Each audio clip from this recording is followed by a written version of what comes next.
Alisher uzatma pas yomon chiqmadi. To'p o'tdi va juda ham xotirjam. teginmaydigan assist bo'ldi. Juda ham xotirjam zarba yo'lladi Jamshid Iskandarov. Hisob 3-1. Bitta ko'rib qo'yamiz, shu joydagi kurrash, to'p chiqib ketmagan edi. Oxirgacha Ibrohim Halil Yo'ldoshevning o'ynashi bugun o'yin masalasini hal qilyapti deb bemalol ayta olamiz. Alisher Oddilovdan pas. Offside yo'q ekan.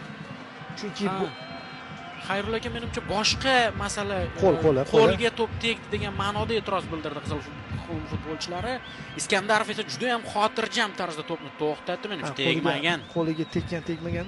Boyaga hali qizil yoki sariq bo'ldi-ku, tepa oyog'i tekkan. Shunga o'xshash ekan. Mana bu plan ko'proq oydinlik kiritadi.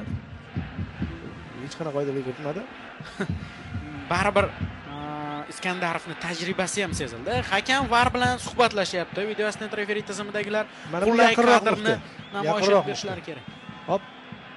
Bu baribir stop kadr kerak ekan-a.